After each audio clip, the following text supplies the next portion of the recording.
I'm Commissioner Christy McCormick with the U.S. Election Assistance Commission. November is Native American Heritage Month, and as part of the EAC's celebration of this month, I have the pleasure of speaking with Pima County, Arizona Recorder Gabriela Casares Kelly. Did I say that correctly? Casares? Beautiful, very perfect. Gabriela grew up in the rural community of Pisanemo, which is located nearly 100 miles southwest of Tucson on the west end of the Thanautham Nation. Before winning the 2020 election for Pima County Recorder, Gabriela worked in Native American institutions for over 14 years, mostly in higher education. She is also the co-founder of Indivisible Thana, a grassroots community organization that is focused on providing opportunities for education and civic engagement for members of the Thanautham, I'm saying that wrong again, Thanautham Nation. Thank you for speaking with me today, Gabriela, and happy Native American Heritage. Thank you for having me. I always introduce myself in the traditional way, no matter my audience. So, Skuktash Anya Gabriela Casares Kelly, Amjud.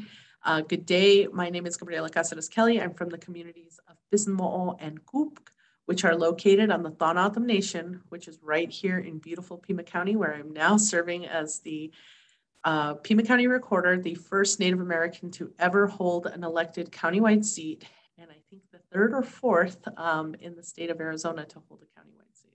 Well, congratulations on that.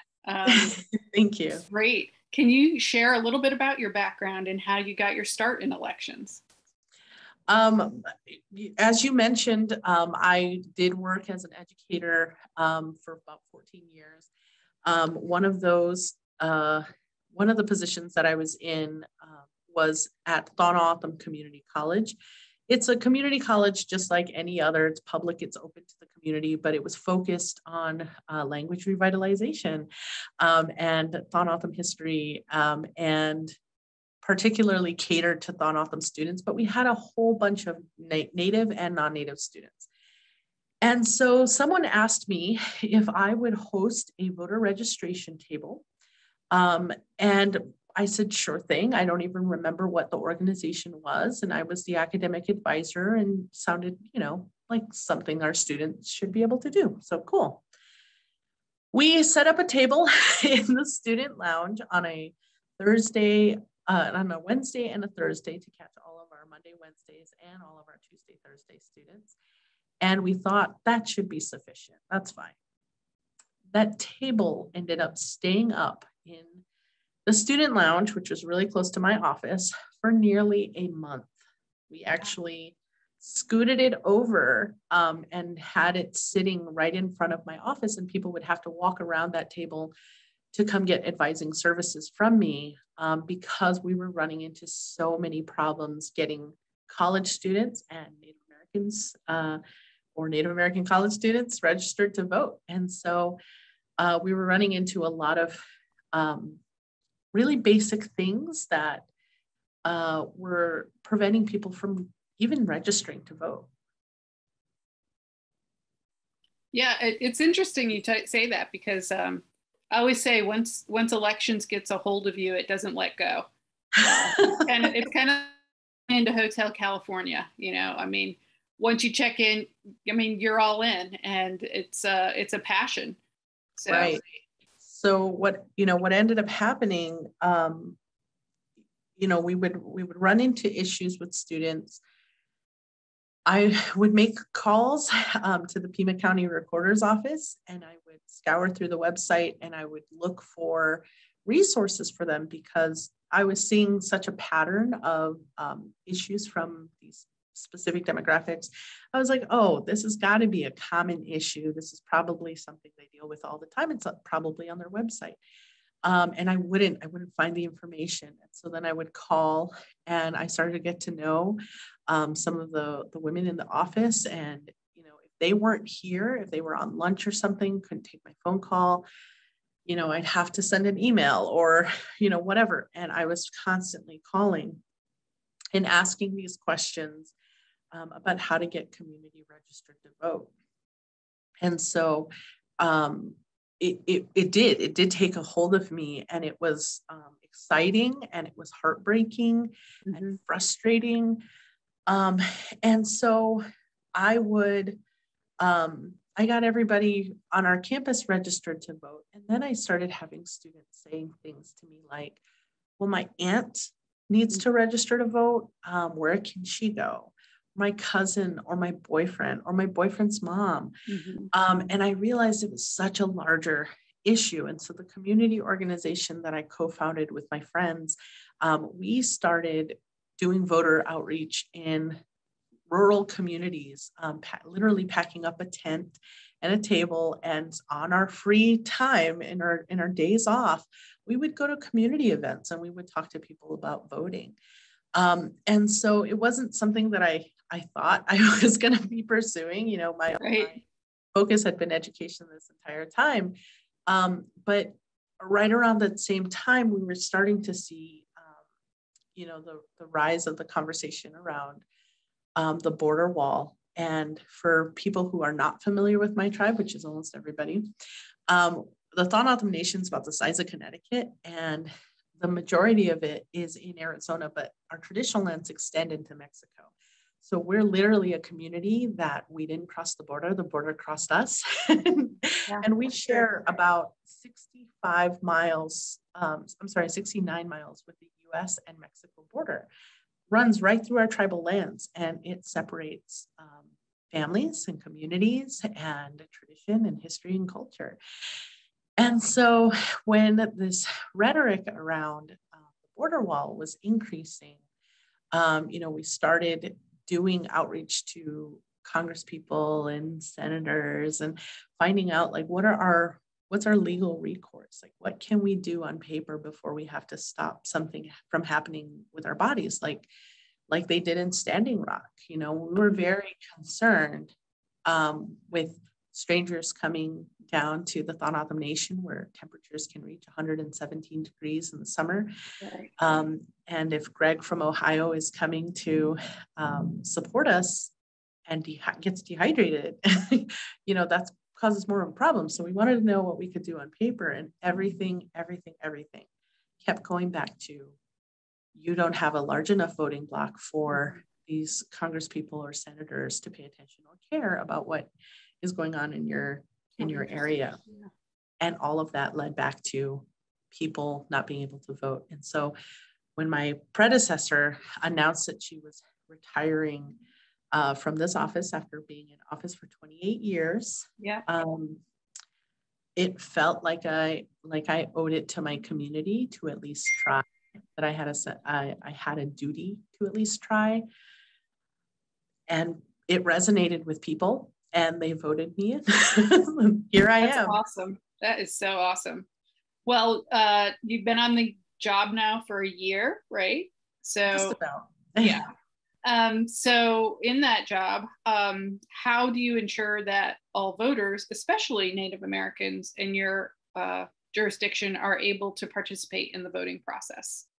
What are some of the things you do? Well, first, I think a lot of people are really nervous, like when they hear about a Native elected who oversees voter registration and they're talking about Native issues. There's sometimes this fear that I'm only going to care about Native issues, and that's absolutely not the case. When you pay attention and you provide services to the people who have been made vulnerable in your community, when you are paying attention and providing the resources that everybody else deserves, and you help the most marginalized, it helps everybody. It's a benefit to the entire community. Right. So I think that's really important to state. But one of the things, one of the very first things that I was able to do was reopen the Pasquayaki early voting site, which had been closed by my predecessor without consultation of the tribe.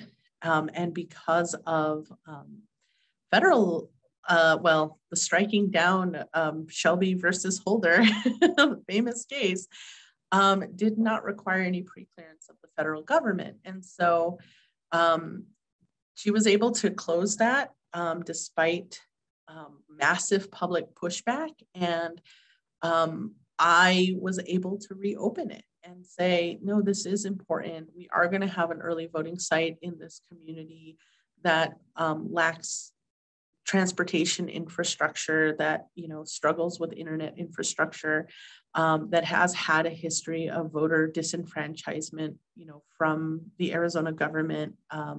And so being able to do that type of outreach to the tribe, I have gone and stood before the tribal council and talked to them about, what our plans are moving forward to outreach to their community. The same with the Tohono O'odham Nation.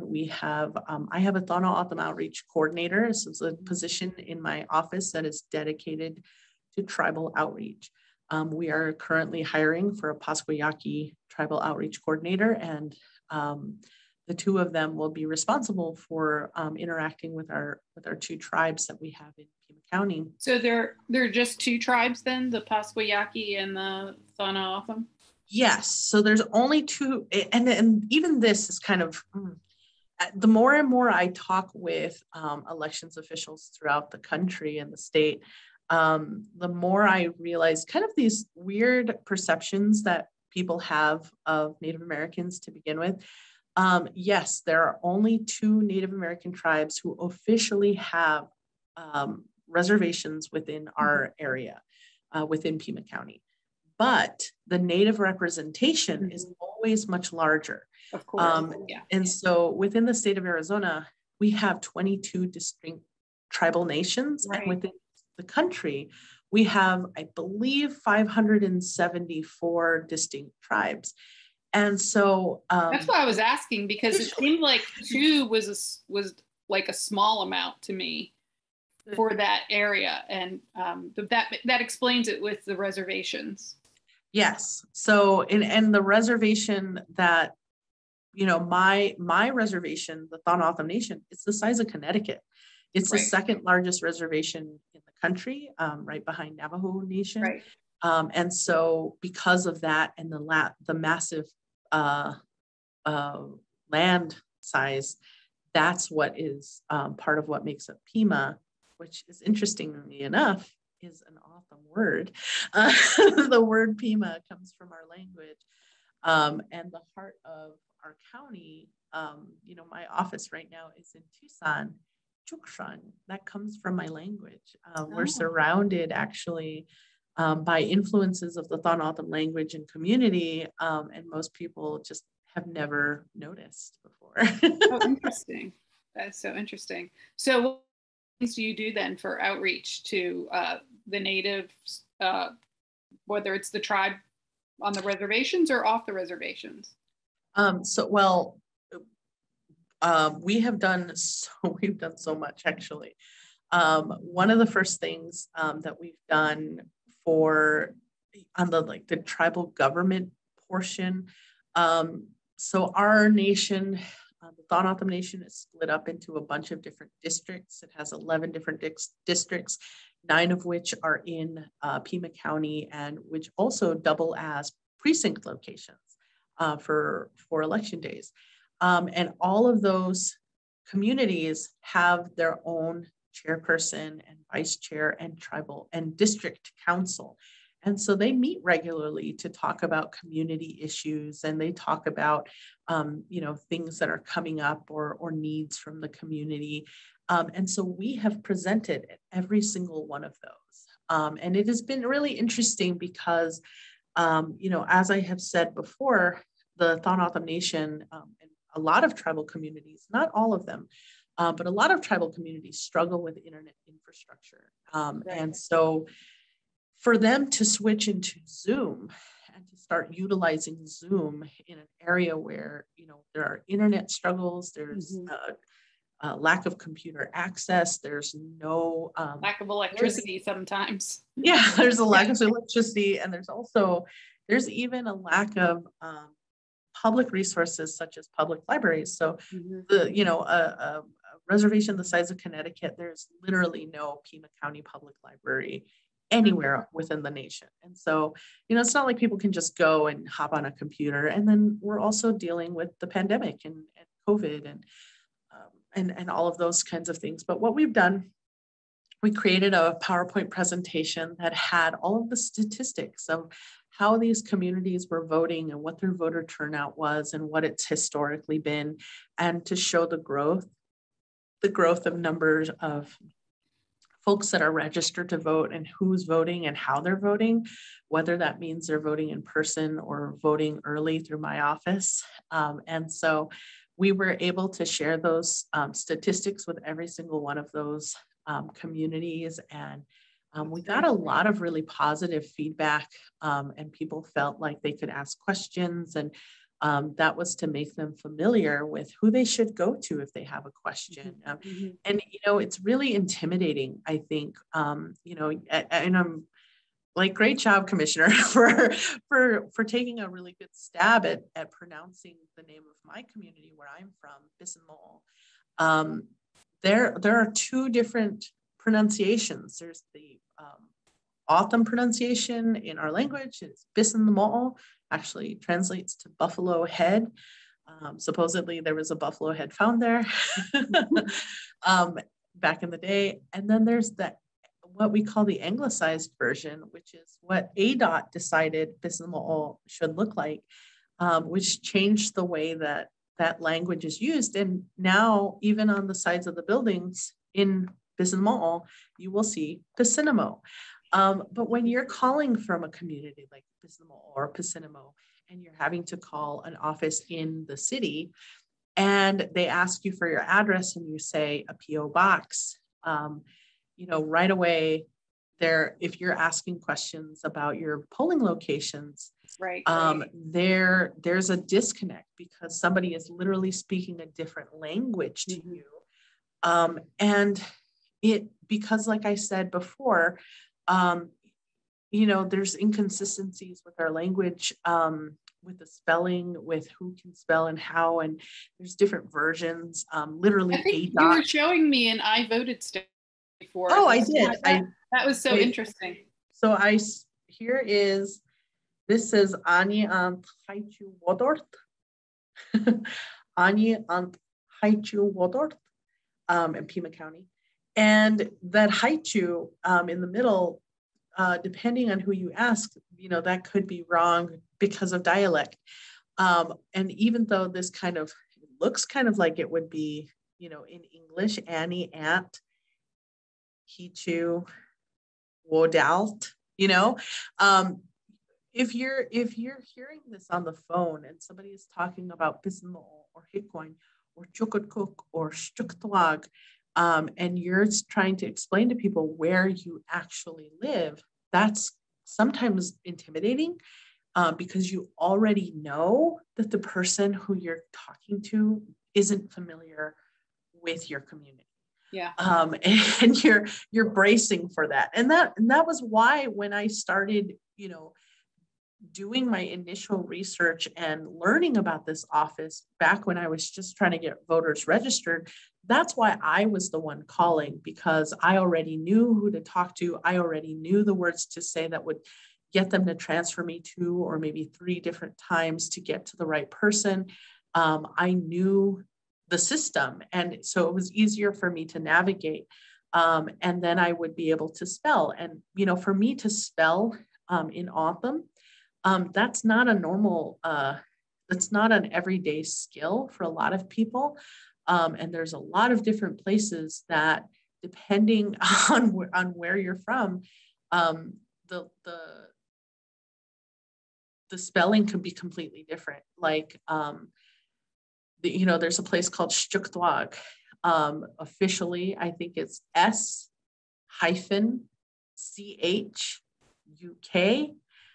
There's another version where it's SCHUCK.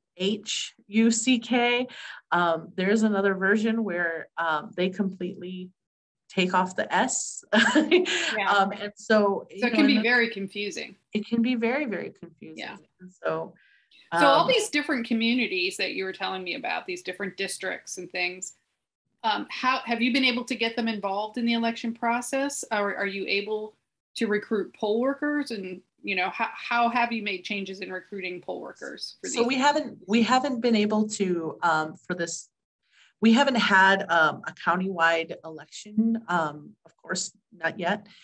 So in 2022, that is something that we will be looking forward to. And the way that we will be doing that, when you're delivering to a non-traditional, non-digital community, and you're seeking all of this, it's primarily flyers. It's in the newspaper. It's the tribal radio station. Right. All of those things they're kind of outside of the way that we normally advertise for those things. Not to say that people, I think it's really, really important. I'm always stressing the importance of social media. And a lot of people are, they're kind of, some people are very into it and some people aren't. But in the Thon-O-O'odham community, which is rural, a lot of mountains, a lot of dirt roads, bandwidth is a concern. And so if you are sending somebody to a website that has heavy graphics, that requires a lot of bandwidth, a lot of times it's just going to keep loading and loading. Yeah, I was going to ask, I don't want to sound ignorant, but is there a lot of cell phone usage? And I would imagine, yeah. Yes. Well, in the more recent years, yes, there's a lot more cell phone usage, and there is internet out there. It's just not every household has it. It's kind of inconsistent. And then also you're subject to outages, and then also, who in the household has a device. So it's very complicated. When I was a teacher in the high school, my counterparts here in town would complain about, their students constantly, having to ask them to put away their cell phones. Well, in my classroom, that I had maybe one or two high school students who would have a cell phone because, that's just not an everyday. They're expensive. Yes, it's expensive. You're in an area with low income, and there's low connectivity, and so it's changing. That it's more accessible for people to have cell phones nowadays. But people are able to get onto social media a lot quicker because it requires lower bandwidth. It requires less memory from your device, and that's why you can go on very quickly, and it doesn't have a big ask of your cell phone. And so that's something that's been very important and helpful to. So you'll be doing some recruiting of poll workers on social media. Absolutely, yeah. And that's the way that people are communicating. And I discovered that while I was working at Thon-O-O'odham Community College, because we were constantly trying to be very professional and not have to use social media, because everybody was really scared of it. They were worried that they were going to say bad things about the college, or something. I don't know. But then we were finding that even if we sent the students to a website, they couldn't upload. They couldn't access the information on the website, and they would have to, they would be sending us questions on social media because they could on social media. So, for some people, they couldn't get their email to pull up. It just requires too much. So some challenges there. Right. But we will be going out into the community or, via Zoom, the way that we have been doing, and presenting to these communities that, this is new technology. They're learning all of this as well. And it's been really interesting to be able to do some of that as they start, working on that digital divide. Yeah. Yeah. I mean, we're looking at that too as an agency. It's a lot of different people groups that are dealing with that. We're finding also in the disability community, there's a big digital divide as well. Mm-hmm. So, something we need to look at as an elections community, and how do we reach people who don't have the digital access that the majority of the population has. So. Right. And, when we're thinking about just the disability community, we have those folks who are in the disability community who are also Native, right, who are also LGBTQ, who are That's also, you know, whatever. So those intersect That's right. a lot, and we struggle for resources. Yeah. So I know you said you've only been there a short time, but what are some of the common challenges that you have faced so far as an election official, and how have you overcome them? Wow. Just in general or within the community, or both, really? Just okay. You know, in general and you know, specific to being a Native American. Well, so one of the challenges, I think our field as a whole in elections, we rely so much on institutional knowledge. You know, there's no time in between. And the more and more I'm learning about, you know, how elections are run throughout the country, and the demand that has been put on our offices throughout the country, it's just really showing that there's a lack of resources. And, you know, there's a lot of people doing really wonderful things with low funding and that sort of thing. In Arizona in particular, we saw an overwhelming legislative cycle. We normally would receive about 50 elections related bills in a cycle. In the 2020 election cycle, there was 80 bills. That's everywhere, actually. Yeah. Here it was like 125.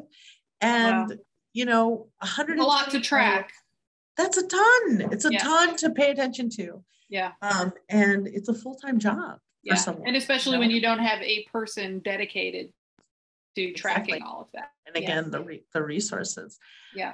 So it's really been for us about documentation and process and, you know, how we're capturing everything. And then as a Native American, some of the challenges that I've had has been having to educate others about the needs of Native Americans. Sometimes people don't really understand what I mean when I say non-standard addresses. And I have to give a very long example of what a non-standard address is. And so I usually tell them my childhood home. I now live in Tucson. I have a little mailbox that has a little hummingbird thing on it. You know, I walk 4 steps to my mailbox. But when I was a kid and I lived in Bisson Mall, my address or directions to my house, you would have to get off Highway 86 and go south. You drive down Indian Route 21. You take a right at the red fence in Bisson Mall. You take a left on the dirt road. We're the left of the large tree. If you want to go to my cousin's house, she's to the right of the big tree. And those are literally the directions that we would have to give, even in the case of an emergency, like even for a fire truck to come to our home. Right. And it's standard for, you know, in the state of an emergency for people in rural communities to go stand on the road so that people don't miss the turn and wave down emergency vehicles. Those are non-standard addresses. And so one of the experiences that I had when doing some of this voter outreach out in the Thon community, one day I went house to house and I encountered this woman who was hanging up her laundry. She's a little old grandma. We would call her a hoorty. She's a hoorty out hanging her laundry. And I said to her, do you need any help registering to vote? And she goes, oh yes, yes. And she still has her laundry like on her shoulder. She goes running into the house and she comes back out and she's holding a completed voter registration form. And the whole thing is complete. It's correct. Every spot that needs to be filled is filled, except there's this little square on the bottom right-hand corner. And it just has a little T on it that says Northwest South, little direction thing on there. And she says, I don't know how to draw the map. Oh. Sure enough, on the form, it says, if you put a physical address you need to draw a map. Well, the Thanatham Nation is the size of Connecticut. And I think this woman lived in Stukthwag. And she was like, how do I do that? Like, how do I draw the whole nation? And she's thinking, the nation, or, like what roads would even be understandable to somebody in an office somewhere. Somewhere in an office somewhere. And so it was the day before the voter registration deadline. And so she wasn't going to turn it in because she didn't know how to draw the square. And so, being able to go out and talk to people and say, if you put your community name on there, we know that your precinct is in Bisson-Mo'o. You live in Bisson-Mo'o. We can just assign you there. You don't have to draw a map. Right, because that's the point of an address, right? Is to know where to direct the vote. Yeah. Right. So part of the challenge has been explaining how even something as small as that, making a decision about physical addresses and how it realistically impacts someone like that grandmother, someone like my cousins or my aunties who all live on the nation still, or my best friend, and having to explain how they are seeing all of this translated into office language and how it's in a system and how and why, services like the motor vehicle registration database isn't going to work for that person. Right. And so it has been a little challenging to constantly have to explain to people. It's also been a really amazing privilege for me to be allowed in those spaces, to be able to understand and intimately be able to explain to people, like, this is how it impacts our voters. So it's been a challenge, but it's also been a really amazing privilege to be able to do that at the same time. Well, I just want to mention, you were talking about resources, and, that's why the EAC is here, actually, to help. We've got resources. So, if you aren't familiar with what we have, feel free to call. I say that to all election officials. We have lots and lots of resources to help you out, because we know you don't have time to do all the research yourself. And that's why Congress put us where we are. So, just a plug for the EAC. If there's anything we can help with, we're here to assist. I love it. So, yeah. Will do. So last question. What does Native American Heritage Month mean to you? Oh, wow. That's a big one. So one of the things that I think it's so important, so many people think that Native Americans are people of the past. They literally will talk about us in the past tense. They don't often think of us as living in the present, living in the here and now, or living in the future. And because of that, it allows them to think of us as extinct, as if we don't matter anymore. And it allows them to feel okay with passing legislation that hurts our land, our water, our medical care, literally our lives. And it is still, we are still seeing the impact of colonization and genocide because of US policy. And for us to celebrate Native American Heritage Month, it gives us an opportunity to not only recognize and account for some of the atrocities that the US government has perpetuated on Native American people, but it also gives an opportunity for us to share who we are as people, to show our humanity, to humanize us, so that others can learn more about our communities and remember that they're on Native land, that we were here first, and we're still here, and we're still going to be. And so Native American Heritage Month is an opportunity for us to celebrate our existence, our resistance, and our survival. And we're still here. Well, I know this isn't a lot, but at least we're trying to get your voice out there a little bit to celebrate this month with you all. And to celebrate Native Americans and their impact on our country. So thank you so much, Gabriella. We just appreciate you being here with us today and celebrating Native American Heritage Month. And as I said before, you know, anything we can do at the EAC to help assist, we look forward to being there to help you. And, you know, looking forward to seeing how your first big election goes next year and beyond. So thanks again for spending time with us. Thank you for having me. I appreciate it. It's wonderful. Any opportunity to share. Thank you. Great. Thank you so much.